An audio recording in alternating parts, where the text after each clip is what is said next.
B2 bomber இந்த ஏர்கிராஃப்ட்டை பற்றி சமீபமாக வந்து நிறைய இடத்துல நீங்கள் பார்த்துருந்துருப்பீங்க, நிறைய செய்திகள் எல்லாம் வந்து படிச்சிருந்துருப்பீங்க.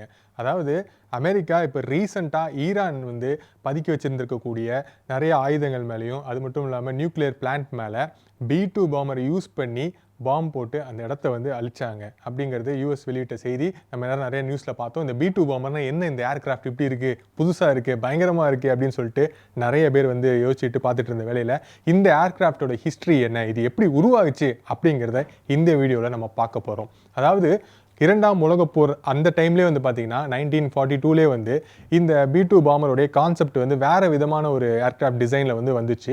பட் அந்த ஏர்கிராஃப்ட் வந்து பார்த்தீங்கன்னா அந்த அளவுக்கு வந்து பெருசாக சக்ஸஸ்ஃபுல்லாக அமையலை அப்படின்னு சொல்லலாம். நிறைய வந்து டெக்னாலஜி ஃபெயிலியர்ஸ் இருந்துச்சு. அதுக்கப்புறம் பார்த்தீங்கன்னா ரொம்ப மெயின்டெனன்ஸ்க்கும் வந்து அதிகப்படியான ஒரு செலவுகள் வச்சுது. இந்த ஏர்கிராஃப்ட்னால யூஎஸ்க்கு எந்த ஒரு பயனும் பெருசாக இல்லை அப்படின்னு சொல்லிட்டு 1949ல் அந்த YB-49 அப்படிங்கிற அந்த மாடலை வந்து டெஸ்ட்ராய் பண்ணாங்க. அதுக்கப்புறம் 1975ல் யூஎஸ்க்கும் சோவியத் யூனியனுக்கும் வார் நடந்தது. அந்த டைமில் வந்து பார்த்திங்கன்னா யூஎஸ் கிட்டே இருந்த ஒரு சில பாமர்ஸை யூஸ் பண்ணி சோவியத் யூனியன் மேலே போய் அவங்க வந்து டெப்ளாய் பண்ண ட்ரை பண்ணாங்க. ஆனால் அவங்களுடைய டிஃபென்ஸ் சிஸ்டம் யூஎஸ் வச்சுருந்த பாமர்ஸை விட அதிகமான லெவலில் டெக்னாலஜி வைஸ் இம்ப்ரூவைசேஷனாக இருந்துச்சு. அந்த டைமில் அவங்க ஈஸியாக வந்து யூஎஸ் பாமர்ஸை பூரா வந்து நியூட்ரலைஸ் பண்ணிட்டாங்க ஷூட் பண்ணி. அதனால் யூஎஸ்க்கு வந்து ஒரு புது டெக்னாலஜி தேவைப்பட்டுச்சு. 1978ல் யூஎஸ் என்ன பண்ணாங்கன்னு பார்த்தீங்கன்னா ஜாக் நார்த்ரப், அதாவது 1942லே இந்த B2 பாமர் டிசைனில் வந்து ஒருத்தர் பண்ணார் பார்த்தீங்களா, அவரே கூப்பிட்டுட்டு வந்து எங்களுக்கு விஷயம் இதுதான், நம்ம ரஷ்யாவுக்குள்ள அதாவது சோவியத் யூனியனுக்குள்ளே போய் அங்கே வந்து நம்ம இன்விசிபிளாக இருந்து அந்த பாம்பை வந்து டெப்ளாய் பண்ணிட்டு வரணும். இது வந்து ஒரு மிகப்பெரிய சேலஞ்ச். ஆனால் அப்படிப்பட்ட ஒரு ஏர்கிராஃப்டை நம்ம டிசைன் பண்ணணும் அப்படின்னு சொல்லியிருந்தாங்க. யூஎஸோடைய கான்செப்ட் என்னவா இருந்துச்சுன்னு பார்த்தீங்கன்னா, எந்த நாட்டுக்குள்ளேயும் போய் அவங்க வந்து பாம்ஸை டெப்ளாய் பண்ணிட்டு வரணும், ஆனால் அந்த ஏர்கிராஃப்ட் எந்த ரேடார்லையுமே வந்து சிக்கக்கூடாது அப்படிங்கிறது தான் அவங்களுடைய ஒரு கான்செப்ட். கேட்கறதுக்கே வந்து இம்பாசிபிளாக இருக்குல்ல, ஆனால் இதை வந்து பாசிபிள் ஆக்குனாரு ஜாக் நார்த்ரப் அப்படிங்கிறவர். என்ன பண்ணாங்க அப்படின்னு பார்த்தீங்கன்னா, ஏற்கனவே இவர் கிரியேட் பண்ண இந்த YB-49 இருக்கு இல்லையா, அதை இன்னும் அட்வான்ஸ்டாக கிரியேட் பண்ணணும் அப்படின்னு சொல்லிட்டு, அதாவது ஹயபுசா அப்படிங்கிற பேர்டு வந்து நிறைய பேருக்கு நல்லா தெரிஞ்சிருக்கும், ஒரு குருவி மாதிரி இருக்கும். அதோடைய டிசைனை வந்து இன்ஸ்பயர் பண்ணாங்க. அது எப்படி வந்து அதோட ரெக்கைகள் வந்து விரிஞ்சு இருக்கு, அது மட்டும் இல்லாமல் மெனியூரல் பண்ண முடியும். அதால் அது எப்படி மெனியூரல் பண்ணணும் பார்த்தீங்கன்னா, எவ்வளோ ஃபாஸ்ட்டாக வேணால் கீழே வரும். அது வந்து அது இறைய பிடிக்கிறதுக்கு ஃபாஸ்ட்டாக கீழே வரும். அதே டைமில் வந்து அது அட் செகண்டில் வந்து பார்த்தீங்கன்னா வெர்டிகலாகவும் திரும்பும், ஹரிசாண்டலாகவும் திரும்பும். இதை வந்து கான்செப்டாக வச்சு நம்ம வந்து ஏன் இதை டிசைன் பண்ணக்கூடாது அப்படின்றாங்க. இந்த பேர்டை கான்செப்டாக வச்சதுலேயே வந்து ஒரு விஷயம் இருக்குது. என்ன அப்படின்னு பார்த்தீங்கன்னா, அந்த பேர்டோட ஹைட் அண்ட் வித் இருக்குது பார்த்தீங்களா, அந்த ஹைட் அண்ட் வித்தில் ஒரு ஏர்கிராஃப்ட் நம்ம வந்து கிரியேட் பண்ணணும்னு வச்சுக்கோங்களேன். அந்த ஏர்கிராஃப்ட் வந்து கிராஸ் ரேடார்னு சொல்லுவாங்க. அந்த ரேடார் வந்து ஒரு ஏர்கிராஃப்டை டிடெக்ட் பண்ணணும்னு வச்சுக்கோங்க. அந்த டிடெக்ஷன் வந்து பண்ண முடியாமல் இருக்கிற அளவுக்கு அந்த ஹைட் அண்ட் பிரெத் அப்படிங்கிறது வந்து ஒரு ஏர்கிராஃப்ட்டுக்கு இருக்குது. அப்படின்னா வந்து இந்த டிசைனில் கிரியேட் பண்ணோம் அப்படின்னா நிச்சயமாக நம்மளால் அதை அச்சீவ் பண்ண முடியும் அப்படின்னு சொல்லிட்டு ஏரோடைனாமிக்ஸ் வைக்ஸ் அந்த ஒரு குருவியை கான்செப்டாக வச்சு பண்ணாங்க டிசைன். அதுக்கப்புறம் சரி ஓகே டிசைன் பண்ணிட்டாங்க, இன்னும் நம்ம வந்து ஸ்டெல்த்தாக இருக்கணும். அதாவது ஸ்டெல்த்னா எல்லாரும் உங்களுக்கு தெரிஞ்ச ஒரு விஷயம் தான். நம்ம வந்து ரேடாரில் தப்பிச்சு நம்ம வந்து போய் பாம்பு போட்டு வரணும். அதுக்கு இன்னும் என்ன பண்ணணும்னு பார்த்தீங்கன்னா மெட்டீரியல் வந்து ரொம்ப முக்கியமான ஒரு விஷயமா இந்த ஏர்கிராஃப்ட்டுக்கு இருக்குது. ஹைலி டெக்னாலஜி மெட்டீரியல்ஸ் வந்து யூஸ் பண்ணாங்க அந்த டைம்லே. என்ன பார்த்தீங்கன்னா கார்பன் கிராஃபைட் அப்படிங்கிற டெக்னாலஜி வந்து யூஸ் பண்ணாங்க. ஸோ இந்த பேனல்ஸ்லாம் ஏர்கிராஃப்ட் மேலே இருக்கக்கூடிய அந்த பேனல்ஸ்லாம் என்ன பண்ணுன்னு பார்த்தீங்கன்னா, அதாவது ரேடார் எனர்ஜியை பூரா அப்சர்வ் பண்ணும், ஆனால் ரெஃப்ளெக்ட் பண்ணாது. மற்ற ரேடார்ஸை ஃபுல்லாக குழப்பி விட்டுரும். அதாவது இந்த ஏர்கிராஃப்ட்டை வந்து பார்த்தீங்க அப்படின்னா, இப்போ டக்குன்னு வந்து ரேடாரில் இந்த இடத்துல இருக்குன்னு சிக்னல் காட்டுதுன்னு வச்சுக்கோங்களேன், டக்குன்னு வந்து பாயிண்ட் பியில் இருக்கிற மாதிரி காட்டும். ஸோ ரேடாரை வந்து கன்ஃபியூஸ் பண்ணும். அந்தளவுக்கு வந்து இதுக்குள்ளே இருக்கக்கூடிய டெக்னாலஜி அப்படிங்கிறது கொண்டு வந்தாங்க.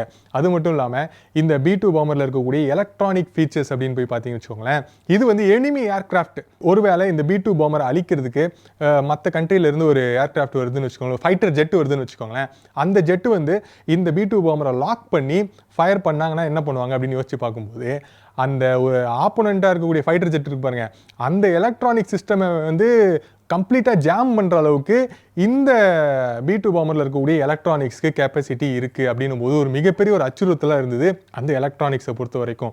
அது மட்டும் இல்லாமல் இதில் வந்து 4 விதமான ஃபேன்ஸ் அப்படிங்கிறது இருக்குது. அதாவது எலக்ட்ரானிக்லி ஜென்ரேட்டட் ஃபேன்ஸ்ன்னு இருக்குது. ஒருவேளை இந்த B2 பாமருடைய இன்ஜின் வந்து ஃபெயிலியர் ஆகுதுன்னு வச்சுக்கோங்களேன், இந்த 4 ஜென்ரேஷன் ஃபேன் என்ன பண்ணணும்னு பார்த்தீங்கன்னா, எலக்ட்ரிக் ஜென்ரேஷன் ஃபேன், இது வந்து அந்த ஏர்கிராஃப்டை இயக்கிறதுக்கு உதவிகரமாக இருக்கும் அப்படின்னு சொல்லிட்டு கண்டுபிடிச்சாங்க. அண்ட் வெற்றிகரமாக இன்விசிபிளாகவும் இருந்தாங்க. அதுக்கு மிக முக்கியமான காரணம் இந்த கிராஸ் ரேடார் டெக்னாலஜி அப்படிங்கிறது. ரெண்டாவது வந்து இதில் யூஸ் பண்ணியிருக்கக்கூடிய அந்த கார்பன் கிராஃபைட் அப்படிங்கிற அந்த பேனல்ஸ். ஸோ இது எல்லாமே வந்து இந்த ஏர்கிராஃப்டை இன்விசிபிள் அப்படிங்கிற ஒரு இம்பாசிபிளான ஒரு விஷயத்தை பாசிபிள் ஆக்குச்சு அப்படின்னு சொல்லலாம். ஸோ இதோடைய கெப்பாசிட்டியை பற்றியும் இதுக்கு என்னென்ன திறமைகள் இருக்குது அப்படின்றத பற்றியும் நம்ம பார்க்கலாம். ஸோ இந்த ஏர்கிராஃப்ட் வந்து பார்த்தீங்கன்னா 11,000 கிலோமீட்டர் வரைக்கும் ஒரு தடவை நம்ம வந்து ஃபியூல் பண்ணோம் அப்படின்னா போயிட்டே இருக்கும். அப்புறம் மிட் ஏர் ரீஃபியூல் பண்ணால் அந்த உலகத்தையே சுற்றி வரும். அந்தளவுக்கு வந்து இதுக்கான அந்த கெப்பாசிட்டி அப்படிங்கிறது இருக்குது. அது மட்டும் இல்லாமல் இதோட வேகம் எவ்வளோ அப்படின்னு பார்த்தீங்கன்னா 990 கிலோமீட்டர். ஸோ ஒரு பேசஞ்சர் ஃப்ளைட் வந்து நம்ம இப்போ சாதாரணமாக மக்கள் போகக்கூடிய பேசஞ்சர் ஃப்ளைட் வந்து 780 800 கிலோமீட்டர் வேகம் வரைக்கும் போகும். அதை விட ஒரு எக்ஸ்ட்ரா ஒரு 200 கிலோமீட்டர் வேகம் போகும். இது வந்து ஃபைட்டர் ஜெட்ஸ் அளவுக்கு வந்து வேகம் கிடையாது. பட் ஆனால் வந்து இதோடைய வேலை வந்து வேகம் கிடையாது. இதோடைய வேலையே வந்து வேறு. ஸோ ஒரு கண்ட்ரி மேலே போய் பொறுமையாக பாம்பு போட்டு வரும். அவங்களுக்கு யார் வந்து பாம்பு போட்டான்றதே தெரியாது. அந்தளவுக்கு வந்து ஒரு கோஸ்ட் ஆஃப் த ஸ்கை அப்படின்னு சொல்லிட்டு நிறைய பேப்பர்ஸில் வந்து ஆர்டிகல்ஸ்லாம் போடுவாங்க.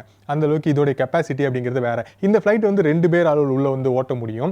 அது மட்டும் இல்லாமல் இதே மாதிரி 21 B2 பாம்பர்ஸ் வந்து இப்போ வரைக்கும் யூஎஸ் கிட்ட ஸ்டாக் இருக்குது. ஒரு B2 பாம்பரை தயார் பண்ணுறதுக்கு $2 பில்லியன் வரைக்கும் அமெரிக்காவுக்கு செலவாகும் அப்படின்னு சொல்கிறாங்க. இது மாதிரி 21 பாம்பர்ஸ் வந்து இப்போ ஸ்டாக்ல வந்து அமெரிக்கா வச்சிருக்காங்க. அது மட்டும் இல்லாமல் இதோடைய மெயின்டெனன்ஸ் காஸ்ட்டும் ரொம்ப ஜாஸ்தின்னு சொல்கிறாங்க. ஏன் அப்படின்னு பார்த்தீங்கன்னா இப்போ நம்ம வந்து சொன்னோம் இல்லையா, இது ரேடாரில் சிக்காமல் இருக்கிறதுக்கான அந்த டெக்னாலஜி, அந்த பாடியில் அமைச்சிருக்கக்கூடிய அந்த பேனல்ஸ் இதெல்லாம் மெயின்டைன் பண்ணிகிட்டே இருக்கணும். ஸோ அந்த மெயின்டைன் பண்ண தான் வந்து அந்த ரேடாரில் வந்து இது சிக்காமல் ஒரு கோஸ்ட் ஆஃப் த ஸ்கையை வந்து சுற்றிட்டே இருக்க முடியும். ஸோ அந்த மெயின்டெனன்ஸ்க்கே வந்து காஸ்ட் ரொம்ப ஜாஸ்தியாகவும் சொல்கிறாங்க. ஸோ இதோடைய பேலோட் கெப்பாசிட்டி எவ்வளோ அப்படின்னு பார்த்தீங்கன்னா, முக்கியமாக இதோடைய வேலையே என்ன, பாம் எடுத்துகிட்டு போய் போடுறது.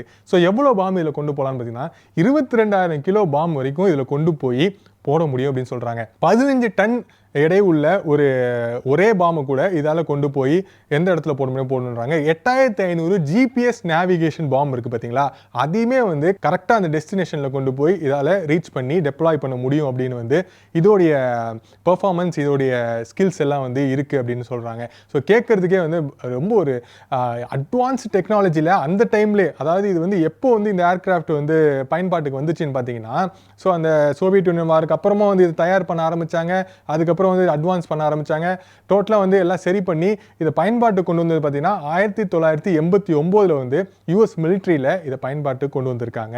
ஸோ இப்பேற்பட்ட இந்த ஏர்கிராஃப்டை ஒரு இந்தியன் வந்து ஒரு நாட்டுக்கு வந்து விற்க ட்ரை பண்ணியிருக்காருங்க. அதாவது இதோடைய ப்ளூ பிரிண்ட்டை நஷீர் கவுடியா அப்படிங்கக்கூடிய ஒரு மராட்டிக்காரர், இவர் வந்து பார்த்தீங்கன்னா இந்த ஏர்கிராஃப்ட் டிசைனரில் ஒருத்தராக இருந்திருந்தார். இவர் வந்து ரிசைன் பண்ணிட்டார் வேலையை. பட் ஆனால் அதுக்கப்புறம் என்ன பண்ணியிருக்காருன்னு பார்த்தீங்கன்னா, சைனா வந்து இவரை வந்து அப்ரோச் பண்ணியிருக்காங்க, நீங்கள் வந்து எனக்கு இதே மாதிரி B2 பாம்பர் தயார் பண்ணுறதுக்கு உதவி செய்யுங்க அப்படின்னு சொல்லிட்டு. இவரும் வந்து உதவி செஞ்சுருக்காரு. அது வந்து யூஎஸ் கண்டுபிடிச்சிட்டு இவருக்கு வந்து 30 ஆண்டு சிறை தண்டனை வந்து கொடுத்துருக்காங்க. இன்னும் வந்து அவர் சிறையில் தான் இருக்கிறாரு. ஸோ இந்த மாதிரி வந்து இந்த B2 பாம்பர் கிரியேட் ஆகிறதுக்கு பல அட்வான்ஸ் டெக்னாலஜி, சீக்ரெட்டான மெட்டீரியல்ஸ் எல்லாமே வந்து பயன்படுத்தி தான் வந்து இந்த ஏர்கிராஃப்டை கொண்டு வந்திருக்கிறாங்க. இதுக்கு அடுத்த வெர்ஷனாக 6th ஜென்ரேஷனாக B-51 அப்படிங்கிற இன்னொரு வெர்ஷன் வந்து ரெடி ஆகிட்டு இருக்கு. ஸோ இது வந்து இந்த B2 பாம்பரோட சைஸில் வந்து கம்மி, பட் பெர்ஃபார்மன்ஸில் ரொம்ப ஜாஸ்தின்னு சொல்கிறாங்க. இதுக்கே வந்து உலக நாடுகள்லாம் வந்து பயந்துட்டு இருக்காங்க. இந்த B-51 வந்துச்சு அப்படின்னா வந்து யூஎஸோடைய மிலிட்ரி ஃபங்க்ஷன், யூஎஸோடைய மிலிட்ரி கெப்பாசிட்டி அப்படிங்கிறது எந்த லெவலில் இருக்கும் அப்படின்னு சொல்லிட்டு நினச்சி பாருங்கள். ஸோ B2 பாம்பரை பற்றி நீங்கள் என்ன நினைக்கிறீங்க அப்படிங்கிறத மறக்காமல் கமெண்ட் பண்ணுங்கள்.